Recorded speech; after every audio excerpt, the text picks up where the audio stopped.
Good morning everyone. कल हम लोग संविधान के तीसरा भाग में देखे थे, नहीं? आज संविधान का चौथा भाग होगा और इसमें हम लोग समझेंगे। कल हम लोग पढ़े थे कि 1 से लेकर कहाँ तक पढ़े थे? 4 भाग तक देखे थे। थोड़ा सा उसका रिकैप मैं कर देना चाहूँगा। प्रथम भाग में अनुच्छेद था 1 से लेकर 4। उसमें किसका चर्चा था? राज्य का केंद्र शासित प्रदेश। भाग 2 5 से लेकर 11 उसमें किस चीज का चर्चा था? भाग 3 में कहां से कहां तक था? 12 से लेकर 35 तक उसमें किसका चर्चा था? है ना? और भाग 4 कहां से कहां तक था? 30 से 51 इसमें था DPSP, directive principle of state policy, राज्य के नीति निर्देशक तत्व। आज जो है बहुत ही इम्पोर्टेंट चीज है, ये आपको जानना बहुत जरूरी है। यह है बहुत बड़ा भी है, 52 से लेकर 151 तक। आप अंदाजा लगा सकते हैं कि इसमें 100 अनुच्छेद है। कितना अनुच्छेद है? और सबसे इम्पोर्टेंट यह है, देखेंगे इसमें विवरणी में देखेंगे। इसको हम इसीलिए जो 5 नंबर अनुच्छेद है जिसमें 52 से लेकर 151 तक अनुच्छेद आ रहे हैं, इसको मैंने 5 टुकड़ों में बांट दिया। कितने? 5 टुकड़ों में बांट देने का मतलब ये है कि इसको आप लोग समझने में आसानी रखने के लिए 52 से लेकर 151 के बीच, मैंने इसके बीच के 5 टुकड़ा बनाया है। पहला 52 से 78, 52 से 78। इसको याद करने का एक बहुत ही आसान ट्रिक मैं आपको बता रहा हूँ। पहला है प्रेसिडेंट, राष्ट्रपति, वाइस प्रेसिडेंट, उपराष्ट्रपति, काउंसिल मिनिस्टर्स यानी मंत्रिमंडल। समझ रहे हैं ना? यहाँ जो प्रधानमंत्री को जो प्रधानमंत्री के अंतर्गत रहता है, जिसका मुखिया प्रधानमंत्री होता है, और एक होता है पीएम। ये क्या होता है? पीएम, प्राइम मिनिस्टर, प्रधानमंत्री। इसको याद करने का बहुत सिंपल चीज है। पहला है 52 से शुरुआत करते हैं, यहाँ पर 52 लिख देना है। यानी संविधान के 52वें अनुच्छेद में राष्ट्रपति का चर्चा है कि भारत देश में एक राष्ट्रपति हो। समझा रहा? उसके बाद से 11 का अंतर करते जाओ। 52 में 11 जोड़ोगे तो कितना होगा? 63। 63 नंबर में वाइस प्रेसिडेंट यानी उपराष्ट्रपति, भारत देश का एक उपराष्ट्रपति होगा, इसका चर्चा उसमें किया गया है। तो यह हमारा कौन नंबर हो जाएगा? 63। काउंसिल ऑफ मिनिस्टर्स, में 11 जोड़ दीजिए, कितना होगा? 74। 74 नंबर में बाबू क्या होगा?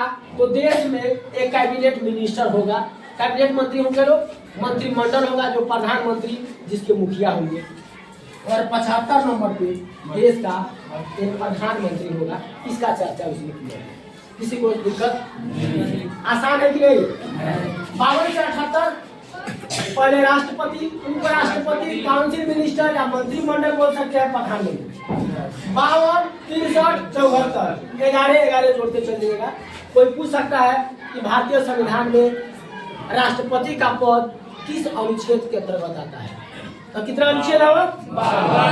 52वें आर्टिकल में लिखा गया है कि हमारे देश में एक राष्ट्रपति होंगे, बिना राष्ट्रपति का देश नहीं चलेगा। 63 पे उपराष्ट्रपति होंगे, 74 पे होगा काउंसिल मिनिस्टर और 75 पे होगा प्रधानमंत्री। उसी तरह से 79 से 122 के बीच चर्चा है कि देश में हमारे क्या होंगे? एक संसद होगा, पार्लियामेंट। संसद को 79, राज्यसभा को 80 और लोकसभा को 81 नंबर अनुच्छेद में हम लोग रखे। कोई दिक्कत किसी को? देश में एक संसद होगा, 79वें आर्टिकल में लिखा गया है। देश में एक राज्यसभा होगा जिसको हम लोग ऊपरी सदन भी बोलते हैं, नहीं? तो यह 80 हो गया और लोकसभा हमारा हो गया 81। 123 अकेले हैं अध्यादेश। यह क्या है? अध्यादेश का मतलब होता है इसमें राष्ट्रपति जो होते हैं, जब किसी देश में, जब भारत देश में किसी कारणवश जब लोकसभा राज्यसभा की बैठकें नहीं हो पा रही है या निरस्त है, तो उस दरमियान 123 अनुच्छेद आर्टिकल के तहत राष्ट्रपति अपना अध्यादेश जारी कर सकता है प्रधानमंत्री और मंत्रिमंडल के सलाह से। इन लोगों के सलाह लेकर के वो चाहे तो क्या कर सकते हैं, अध्यादेश जारी कर सकते हैं। कौन? भारत के राष्ट्रपति। 123 राष्ट्रपति से संबंधित है। 124 से लेकर 147 तक की बात करें तो इसमें आता है सुप्रीम कोर्ट। देश में एक सुप्रीम कोर्ट होगा, इसमें मुख्य न्यायाधीश होंगे। देश का सर्वोच्च न्यायालय कोई है तो सुप्रीम कोर्ट। तो भारत देश में एक सुप्रीम कोर्ट होगा। इसका चर्चा 124 से लेके 147 आर्टिकल्स में लिखा गया है। और पांचवें और सबसे लास्ट 148 से लेकर 151 तक, इसमें CAG कैग जिसको बोलते हैं, controller and auditor general. Controller and auditor general, controller नहीं, कंट्रोलर बोल रहे हैं। कंट्रोलर का मतलब होता है, इसको हम फुल पब्लिक देना चाहेंगे, इसका मतलब होता है controller and auditor general. Controller and auditor general, इसका मतलब होता है हिंदी में नियंत्रक एवं महालेखा परीक्षक। यह क्या होता है समझिए, इसको समझ लीजिए। यह सबसे बड़ा पद होता है, सरकारी पद है।